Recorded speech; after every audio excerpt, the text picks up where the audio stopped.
President Benigno Aquino is under growing pressure to speed up the distribution of food, water and medicine to typhoon survivors. Officials are struggling to get paralyzed local governments running again, nearly a week after Super Typhoon Haiyan slammed into the central provinces. Residents in the worst-hit city of Tacloban are fleeing after rumors of looting and armed rebels sparked panic. Some areas are reportedly close to a state of anarchy. There are also reports of gunfire between security forces and armed men, despite more troops being sent to the disaster zone.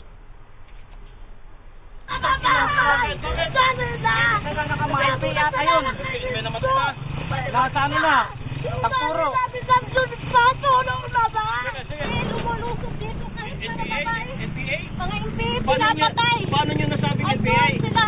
Mayroon na pinatay doon. Hindi, pinapalikas lang kami. Nasa kayo? Nasaan sila? Nandun. May mga pulis? Oo, mayroon. Sinugod kami sa mga piniresto, patayon lahat. Aid is still trickling in, triggering an acute shortage of food and water. The mayor of Tacloban says he's disappointed with the overall relief response. He says there's not enough manpower and vehicles to deliver supplies as well as clear bodies off the streets.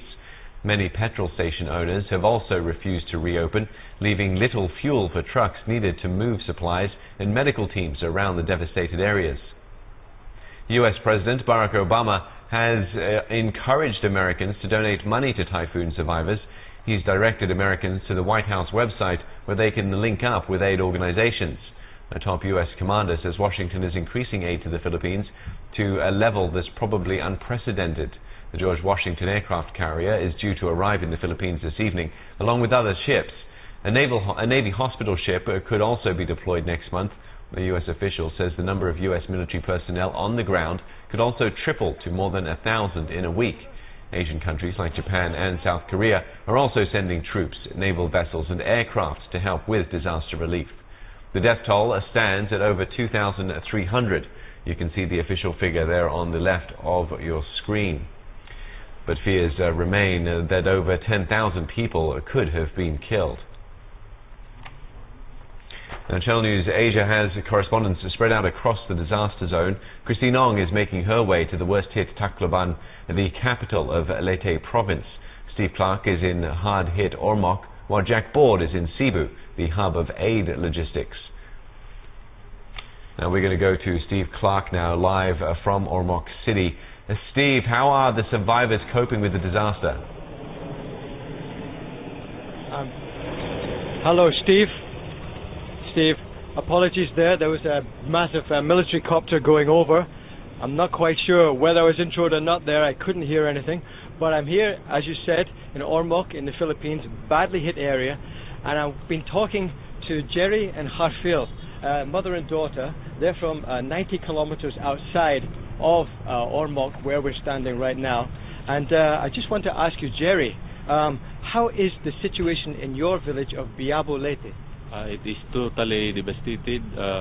Almost 95% of the houses there are torn apart. Houses made of bricks, only the roofs are gone, but the houses made of wood and bamboo are totally blown away. What kind of percentage of your village has been destroyed? 95%. Only 5% are remaining. Okay. And Harfil, why are you and your father in Ormoc today? We're checking if there is relief goods here in Ormoc that we can bring in our town. Yeah. Have you seen any relief? Have you seen any relief yet? No, not yet. Not yet. Okay, sir. I believe that you're a barangay councillor in your village of Biabo. Are you here in Ormoc today in an official capacity or in a private capacity waiting for the relief ships? I am here in a private capacity, but I am observing if there is any relief goods so that I can communicate to my in our barangay officials there so that we can ask for something, any goods for help here, relief goods in our community. Harfield, you're looking for goods, and I guess you're trying to work out how to get them back to your village if they do indeed ever come. What are, for instance, the top 3 necessities in your village? First is water, second is food, and the third is shelter. Yeah. I mean, are people getting hungry, or would you say people are starting to starve 6 days after the typhoon? Yes. Starting to starve. Because the focus of the government is only from Tacloban and Ormoc. How about us in the neighboring towns? We need also help and relief goods. Yeah, no, I think you can see now that the situation is quite different depending on the amount of attention an area is getting. A lot of attention is being focused on Tacloban, and indeed the situation is quite serious there. This morning I was on a police patrol around Ormoc, and I saw the devastation just in Ormoc itself, which is pretty bad. We were on top of the hill nearby, which is where the police headquarters are for the city, and their headquarters being on top of a hill were absolutely wiped out. And one little factor that came out from what I was told, all the hard copies and the soft copies of the police records, etc., they were lost in the typhoon. And so in essence, you have people with a criminal record have been given an amnesty by the typhoon, and people are getting increasingly worried about security here, though the police assure me at the moment here in Ormoc the situation is quite stable. Many thanks, Steve. Steve Clark there, speaking to us from Ormoc City on the situation as it's unfolding 6 days after the typhoon. Now, Christine Ong is making her way to the worst hit Tacloban City. Now, earlier on a ferry from Cebu to Ormoc, she spoke to fellow passengers who were carrying supplies to loved ones in the area.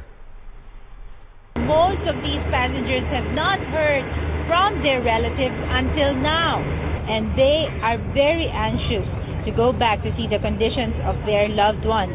Just like Chona Tabaranza, who was only able to get a ticket this morning out of Cebu, where she's working as a teacher. And she shared to me how worried she is for her 4-year-old daughter, Hannah Christine. Now, Chona says that once she is reunited with her daughter, she plans to take her out of Leyte and bring her back to Cebu. And this is the plan of many of the passengers here, as they fear that food and water supplies will continue to dwindle as the days pass, as many towns still has to be reached by relief aid until now.